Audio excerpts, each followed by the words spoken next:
todos com a paz do Senhor. Amém. Eu vou ler no Evangelho segundo João, escreveu, no capítulo 1, versículo 1. Está escrito assim: no princípio era o Verbo, e o Verbo estava com Deus, e o Verbo era Deus. Ele estava no princípio com Deus. Todas as coisas foram feitas por Ele, e sem Ele nada do que foi feito se fez. Amém? Para começar, eu quero trazer uma história de um missionário. O nome dele é Jim Elliot. Em 1956, para ser exato, ele e 5 missionários americanos se aventuraram nas selvas do Equador. A missão deles era pregar para um povo afastado, um povo perigoso. Jim Elliot era um estudante, teólogo e uma pessoa com zelo por Cristo, né? Ele sabia dos perigos que ele ia enfrentar lá. Então ele sabia que lá ele podia morrer. Ele sabia que lá era um lugar perigoso. E de fato aconteceu. De fato ele morreu. Eles foram assassinados brutalmente por aqueles que eles tentavam alcançar para Cristo. Mas a história não termina aí. A esposa de Jim, mais pra frente, depois do seu marido e os 5 missionários serem mortos, ela volta para lá para tentar alcançar essas mesmas pessoas que mataram o marido dela. E com o tempo, muito daquele povo, daquela tribo se converteu. E um dos índios que participou da matança vai dizer: eles nos trouxeram palavras vivas, eles nos trouxeram a luz.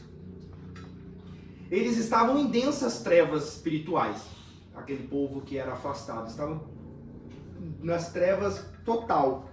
Mas é como João vai dizer: todas as coisas feitas por ele, nada do que foi feito se fez. A vida estava nele.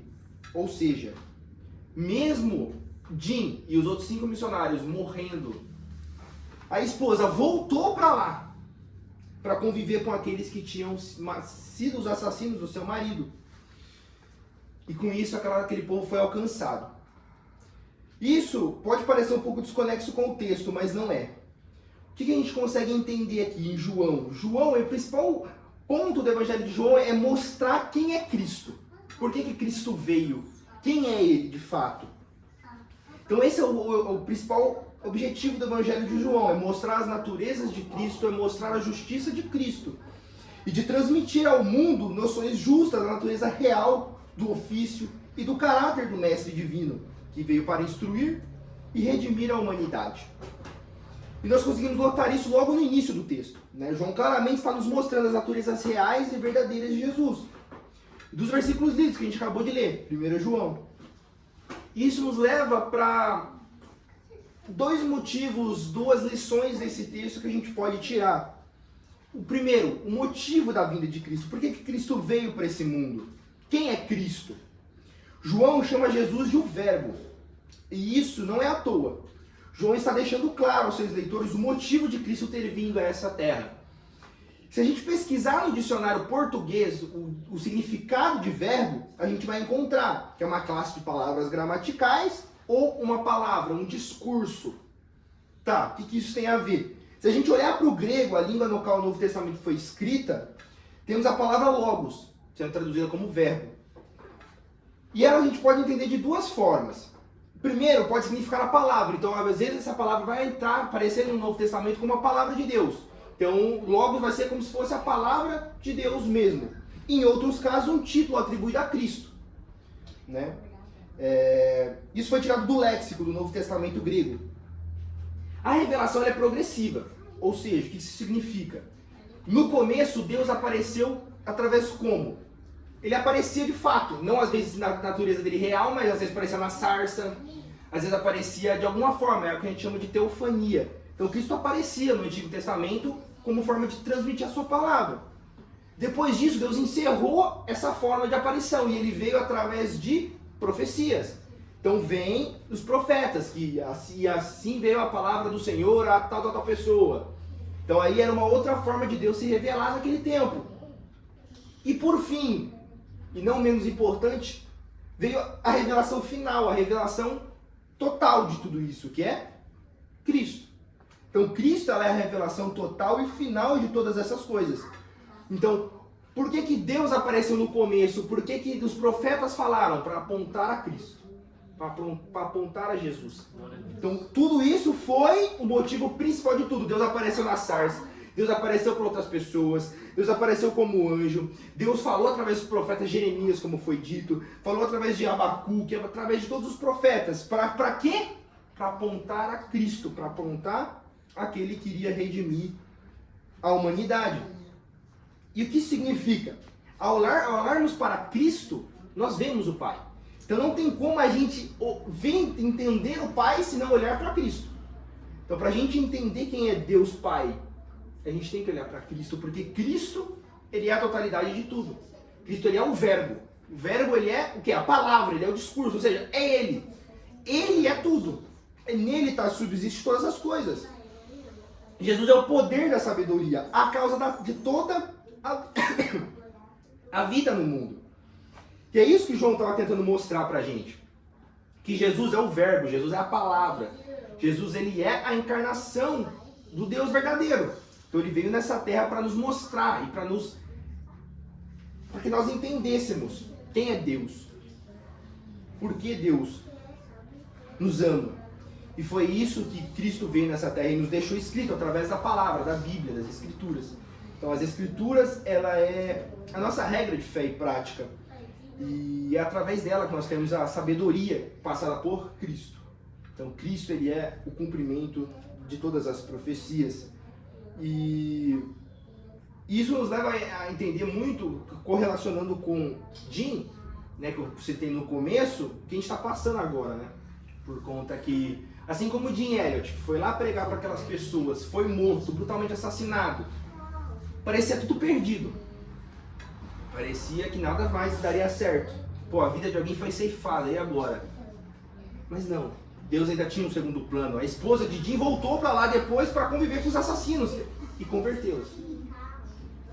Então, às vezes parece que não faz sentido, às vezes parece que não está acontecendo nada, mas está. Mesmo que seja de pouco. Se uma pessoa, duas no máximo, for alcançada, já é o suficiente. A gente não precisa de mais nada além disso. E isso nos leva para um segundo ensinamento desse texto, que a pré-existência de Jesus. Jesus estava lá nas origens do universo. E ele estava envolvido na criação de tudo. No verso 3 ele diz que sem ele nada do que foi feito se fez. A declaração é muito enfática e clara. E não somente João declara isso, mas Colossenses 1,16 também. Pois nele foram criadas todas as coisas, os céus e sobre a terra, as visíveis e as invisíveis, sejam tronos, sejam soberanias, quer principados, quer potestades. Tudo foi criado por meio dele e para ele. Tudo no mais abrangente cenário e sentido foi feito pelo nosso Senhor, foi feito por Cristo Jesus. No verso 4 nós temos a visão de que nele estava a vida, da simples criação ou a chamada existência. Nele estava tudo isso. O evangelista agora avança para uma ideia mais elevada, a comunicação da vida, ou seja, Cristo, ele era a vida. Mas ele começa anunciando a sua existência essencial, a origem em si mesmo. Jesus é a vida, em virtude da qual ele se tornou o principal frontal da vida, ou seja, de todos os seres vivos, mas especialmente no sentido mais elevado da vida. É notável, como observa Benja, a frequência com que a luz e a vida são associadas nas Escrituras, por um lado, e as trevas e a morte, por outro. Eu sou a luz do mundo, disse Cristo. Quem me segue não andará em trevas, mas será a luz da vida. Ou seja, Cristo é a luz e do contrário dele tem as trevas. Ou é Cristo e luz, ou é trevas. Não tem meio termo disso, não tem meio do caminho. A luz do homem parece denotar toda aquela luz distinta dos homens que flui da vida, que lhes é dada, intelectual, moral, espiritual. Como diz o salmista, porque em ti está a fonte da vida, tua luz veremos a luz. A luz dos homens representa o conhecimento, a moral, a espiritualidade, que vem da vida dada por Deus. Porque em ti, diz o salmista, está a luz. Então em Cristo está a luz, em Cristo está em quem nós não nos apegamos, em quem nós nos firmamos as nossas forças. Por mais que às vezes possa ser contraditório e confuso, mas é em Cristo que a gente tem que se apegar, porque Ele é tudo pra gente. Ele é a palavra, literalmente. Ele é o verbo, Ele é a vida e nele subsistem todas as coisas. Então, que a gente possa entender isso e buscar entender cada dia mais através da revelação, através de Deus. Se Jesus é o verbo, ou seja, a palavra viva, isso significa que Ele é a maior revelação, correto? Isso nos desafia a buscar um relacionamento mais profundo com Cristo. Quanto mais conhecemos Jesus, mais conhecemos de Deus. Isso nos leva a pensar, como é que a gente tem buscado conhecer a Deus? Será que nós temos lido as Escrituras? Será que temos meditado nas Escrituras? Será que temos orado? E Cristo, sendo a revelação, Ele é também nosso Criador. A gente tem que viver com esse propósito. Se tudo foi criado por Ele e para Ele, João 1,3, então nossa vida tem um propósito divino. Nada em nossa existência é fruto do acaso. Nada aconteceu. Tudo tem um propósito, tudo tem um porquê. Você vive com essa consciência? Você entende isso? Ou tanto faz? E Cristo sendo o nosso Criador, Cristo é como a vida. Ou seja, nele nós temos a satisfação. Nele. A vida está em Jesus. E somente Ele pode nos dar uma existência plena e significativa. E às vezes buscamos em outras coisas, mas aquilo que somente Cristo pode nos dar. Hoje eu vi uma postagem que a moça estava criticando uma pessoa que estava... O Rodrigo Silva, para ser mais exato, que ele estava falando por que o cristianismo ele acredita ser o correto. E ela falou, mas por que o cristianismo é o correto? E se a pessoa não sentir um vazio em outra religião? Se a pessoa estiver no budismo, no islamismo e não sentir esse vazio? Nós sabemos que não dá. Pode parecer que não tem um vazio, mas o vazio ele vai existir, porque é só Cristo que vai preencher isso. Pode falar que não, tá de boa, mas quando a pessoa entra no quarto dela para dormir, ela sabe o que ela sente. Ela sabe que falta alguma coisa ali que não tá encaixando.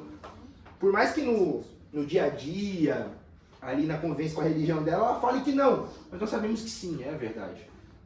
Né? E muitas pessoas convertidas ao cristianismo de outras religiões falam a mesma coisa, que Cristo foi quem deu o significado. Então Cristo ele é a nossa luz. Então nós temos que levar essa luz ao mundo. A luz resplandeceu nas trevas e as trevas não podem vencê-la. João 1,5. Como seguidores de Cristo, somos chamados a refletir essa luz em um mundo de trevas espirituais. Então o que a gente está fazendo aqui, cultuando e buscando, é literalmente isso, levar a luz para o mundo, levar a luz para aquelas pessoas que estão perdidas, que estão afastadas, que não querem saber, por algum motivo foi magoada, foi atingida por algo que não é o cristianismo, pela religiosidade muitas das vezes, pelas aflições da vida, por pessoas mal intencionadas, por falsos profetas muitas das vezes. Mas nós estamos aqui para isso, para levar o verdadeiro evangelho, para levar o evangelho genuíno e verdadeiro. E que nós possamos ser assim como Jim Elliot, né, o missionário que eu citei no começo, que lá em 1950 ele foi para aquela tribo conhecida como os Aucas e morreu em favor disso. Mas talvez quem olhasse aquele tempo deu errado, o Jim não conseguiu. Mentira. A esposa dele mais pra frente conseguiu converter aquelas pessoas. E é muito doido na nossa cabeça pensar que a mulher dele foi morar com os assassinos, né? É muito maluco pensar isso. Mas deu certo no final de tudo. Então, tipo, por mais que não faça sentido a primeiro momento, no final vai ser recompensador. Pode ser que não seja agora nessa vida, mas vai ser de alguma forma. Por mais que nada ao nosso redor pareça isso.